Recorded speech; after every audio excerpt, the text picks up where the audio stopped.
Oke, halo semuanya, selamat pagi.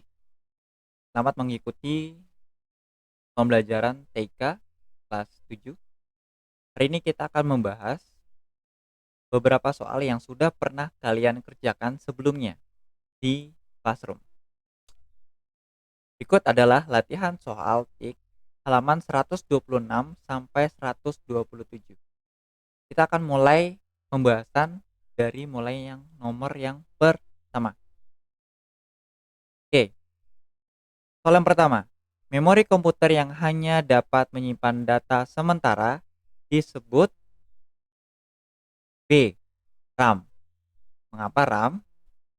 Karena RAM adalah sebuah perangkat keras komputer yang berfungsi untuk menyimpan berbagai data dan instruksi program.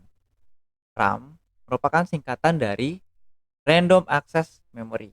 Jadi, pertanyaan nomor satu jawabannya adalah RAM untuk menyimpan data sementara. Oke, pertanyaan yang kedua. CPU merupakan kependekan dari, jawabannya adalah C. Central Processing Unit. Mudah ya. Berikutnya, ini merupakan gambar dari port yang ada di CPU atau Central Processing Unit. Pertanyaan ketiga, printer dapat dihubungkan dengan port nomor. Oke, ini agak gampang karena sudah tertera pada gambar yang di bawah atau yang kalian sudah pernah kerjakan. Kalian bisa buka kembali, ada gambarnya sana. Tinggal kita cari aja gambar printer, panahnya ke arah nomor 2. Jadi jawaban untuk soal nomor 3 adalah A, nomor 2. Berikutnya. Berikut adalah jenis-jenis port beserta fungsinya. Ini beberapa saja yang bisa saya tampilkan sebagai materi pembelajaran juga. Yang pertama ada port power supply atau kabel power listrik. Fungsinya tentu saja untuk mengalirkan listrik ke CPU atau mesin CPU. Mana sih Pak? Nih ya. Ini enggak tampil ya. Nanti saya tampilinnya. Ini kita pembahasan aja. Port yang kedua, PS2 mouse. Fungsi port ini disebut dengan port serial. PS itu artinya port serial. Type 2, tipe 2. Yang digunakan untuk menghubungkan mouse. Port ini digunakan untuk mouse dengan model lama. Mana sih Pak? Nah, yang ini. Kalian lihat yang kata di soal nomor 3 ini yang digambar ya. Kalian lihat yang nomor 3. Nah, itu namanya PS2 atau port serial type 2. Dia model untuk yang model lama ya. Jadi bentuknya seperti itu, bulat dengan beberapa seperti jarum seperti itu. Kalian bisa lihat. Jadi, kalian boleh searching juga di Google ya. Itu biasanya digunakan untuk port menyambungkan mouse atau keyboard untuk model yang lama. Berikutnya ada port USB ya, seperti yang kalian tahu, port USB ini merupakan port multi fungsi. Bisa untuk mouse juga, bisa untuk keyboard juga, bisa untuk printer, bisa juga untuk musik, flash disk dan sebagainya. Seperti itu.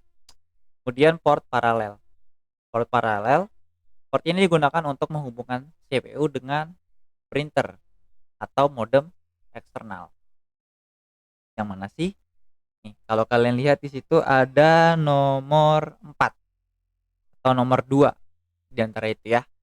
Itu contoh jenis port paralel. Oke. Lanjut, nomor 4.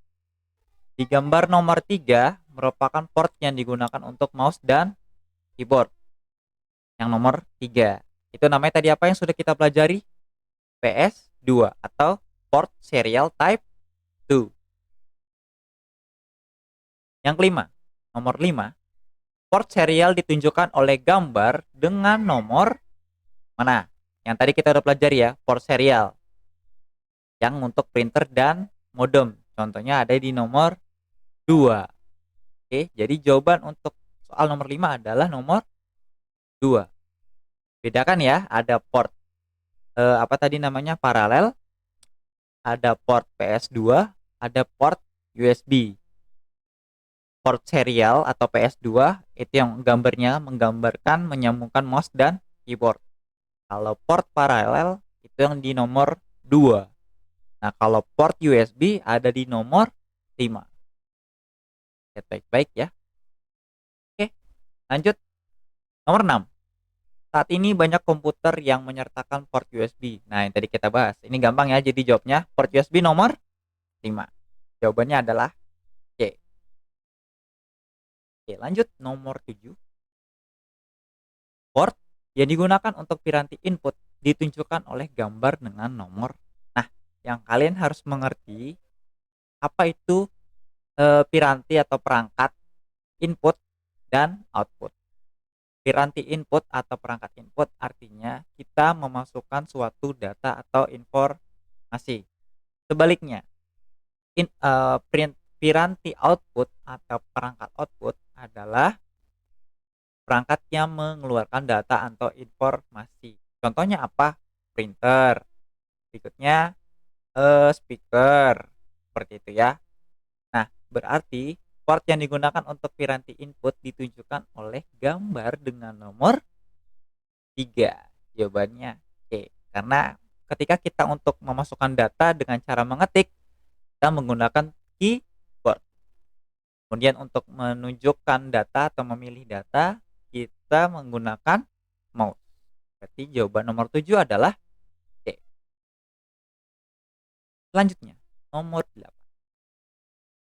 Berdasarkan gambar tersebut, yang merupakan nama folder adalah folder itu yang mana sih, Pak? Folder itu yang gambarnya warna kuning. Kalian lihat di gambar, itu warna kuning. Itu namanya folder. Nama folder adalah nama atau tulisan yang berada di samping gambar atau icon folder tersebut. Ya, jadi berdasarkan gambar tersebut yang merupakan nama folder adalah mana yang kuning-kuning. Mana ada satu local disk? Nggak ada, bukan warna kuning. Latihan TXT, gambarnya nggak kuning. My komputer juga nggak kuning. Berarti jawabannya hanya My Music. Itu merupakan salah satu nama folder yang ada di gambar. Kalau di sini kan ada folder tuh ada My Music, ada My Picture, ya. Sebagainya ada yang di bawah itu ada dokumen, all user. Nah, itu namanya folder atau nama folder. Ingat ya, nama folder itu yang ada di samping icon yang berwarna kuning seperti itu bentuknya. Ya, berikutnya. Berdasarkan gambar tersebut, lokasi folder saat ini yang sedang aktif. Nah, yang dimaksud aktif itu yang biasanya ditandai dengan seperti yang digambar itu berwarna biru. Itu artinya dokumen atau folder yang sedang kita pilih itu sedang aktif. Berarti yang sedang aktif adalah my document. Jawabannya adalah A. Soal berikutnya, nomor 10. Perhatikan ikon latihan TXT. Ikonnya gambar seperti itu. Termasuk jenis apakah latihan TXT tersebut? Jawabannya adalah C. Karena file TXT adalah file yang berisi teks. Seperti itu. Perbedaannya ya. Kalau yang icon warna kuning tadi itu namanya folder. Kalau gambar seperti itu atau kita baca titik belakangnya txt itu untuk teks. Txt teks berarti untuk file yang berisi teks. Yang berikutnya, nomor 11. Perangkat yang tidak termasuk komponen motherboard adalah motherboard. Siapa sih Pak gambarnya? Nah, ini contoh motherboard atau mesin yang terdapat di CPU. Oke, komponen motherboard yang bukan ya adalah C, CD-ROM. CD-ROM itu untuk pasti Pak untuk memasukkan data atau file yang berbentuk CD atau DVD. Seperti tahu lah ya, CD itu seperti lempengan berbentuk lingkaran, ya seperti itu. Untuk memasukkan CD seperti itu. Tidak ada CD-ROM. Saya bisa lihat di sini.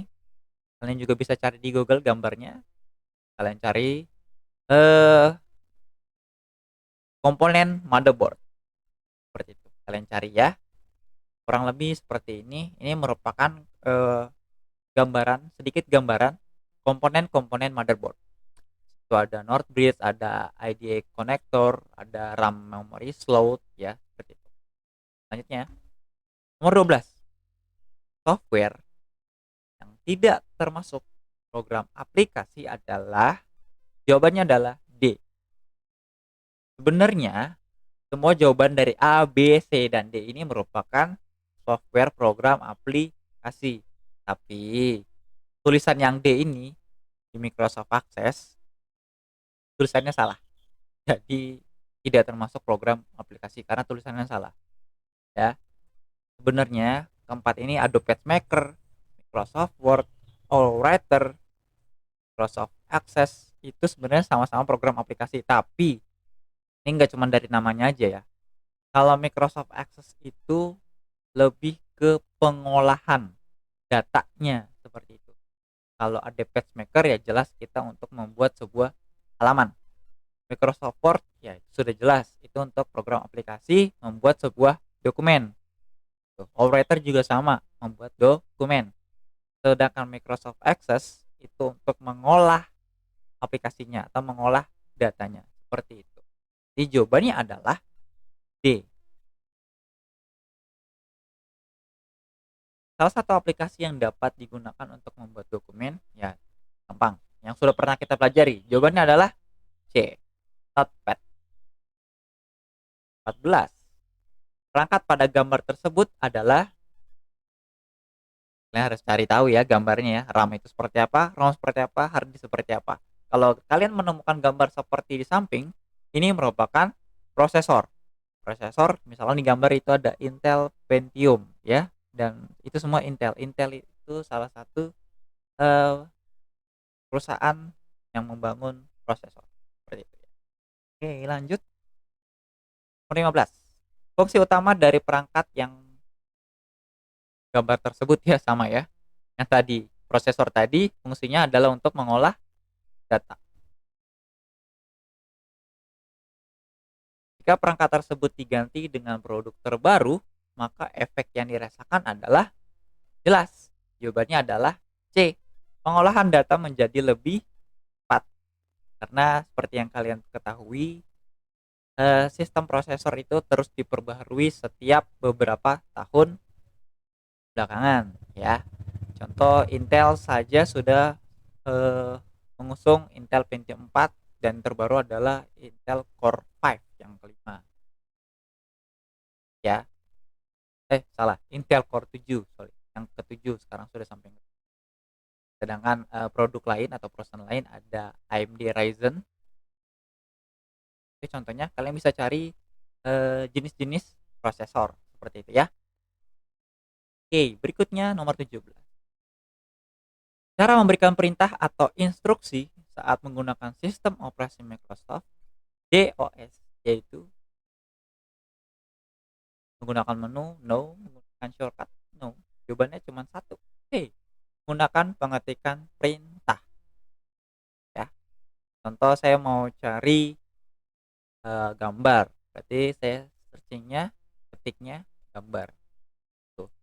Kurang lebih mirip browser ya untuk sistem operasi ini, baik Microsoft DOS atau sistem operasi yang biasa kita pakai itu Windows 10 atau Windows 97 atau Windows 2000 seperti itu. Salah satunya. Ada MS-DOS, ada Linux, ada Windows seperti itu ya.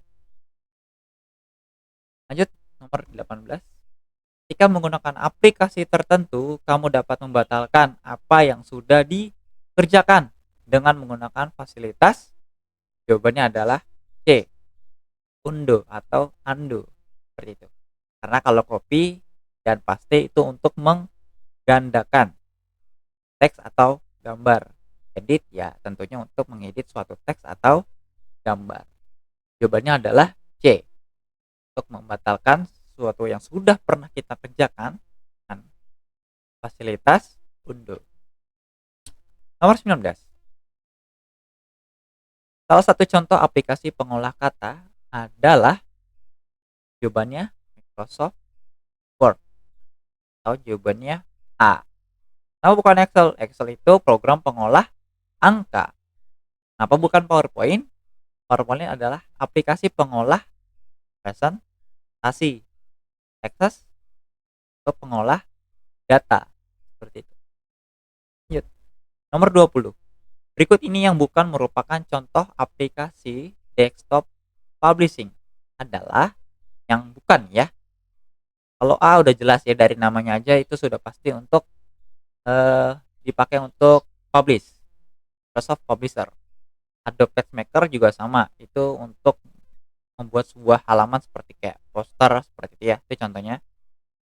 Di Scribus ini mirip seperti Adobe PageMaker. Jadi jawabannya adalah C, AutoCAD. AutoCAD ini biasa digunakan untuk beberapa orang yang berprofesi sebagai orang yang membangun sebuah bangunan seperti apa namanya? Oke, seperti itulah. Ketika kalian ingin membangun sebuah gedung atau bangunan, yang kalian pakai itu adalah aplikasi AutoCAD seperti itu. Oke, hari ini selesai untuk pembahasan soal latihan halaman 126 dan 127.